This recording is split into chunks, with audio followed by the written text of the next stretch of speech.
Welcome back. Thank you all so much for the support. I've hit 130 subscribers already, which is insane, so thank you again so much. I also now have a Discord where you can share your projects. I will post updates and replies to suggestions there. Feel free to join. Link will be in the description. Before I get into what I did this week, I want to talk about what my game idea is. So I want to create a low poly aquarium game. I was mostly inspired by two games in particular. Inside Aquarium, which I loved playing as a kid, the main goal of the game was to complete levels and unlock the new types of fish, all while protecting your fish tank from alien invasions. The other game that inspired me more recently was Animal Crossing. I loved the GameCube original, so when New Horizons came out I was very excited. I've always been a completionist in games, so Animal Crossing was a huge time sink for me. I especially love trying to complete the museum exhibits, as well as the Critterpedia. I want my game to have that same completionist goal. Unlocking new species or subspecies of fish will be a big feature in my game, as well as buying and selling fish to reinvest in other species or buying items. I'll explain more gameplay features in future devlogs as I implement mechanics related to them. Today I looked over what I'd completed in my first week. I found a couple minor bugs with the movement and fixed those. Then I fine-tuned the idle states. Currently between node changes, the fish would just snap to the direction and then slowly travel to it, so I added smooth turning to make it look more natural. I then created an idle animation to go along with the state, where the clownfish would use its side fins to tread water whilst moving a lot slower. Finally, it was time to add some variation to the tank. I added in a randomizer of both the colour and the scale of the fish, and added the black clownfish UV map. Today I wanted to add a shop and some actual mechanics to the game, as currently it's just a fancy screensaver.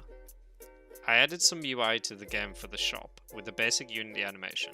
You can open and close the shop window and purchase a fish, which instantiates a fish into the tank. The colour is still random, but the scale is now always the baby stage.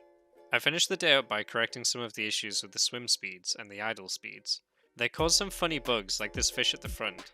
The idle speed was not being assigned correctly so that the fish would swim at the full speed during the idle animation.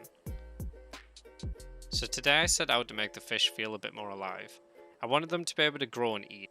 I started off by creating some fish food. It's just a placeholder cube for now, but I'll make a model for it in the future. I played around for a bit with gravity and rigid bodies to try and get the fish and the food dropping more naturally into the tank. This took a while to sort out as the food was either too fast or too slow for the fish to catch. I'd also created a searching for food state for the fish and made it so that they were always hungry if the food was in the scene. This meant that the fish would try and chase the food to eat it. Next I added colliders to both the fish and the food so that they could eat. Currently when a fish eats, he grows to the next stage.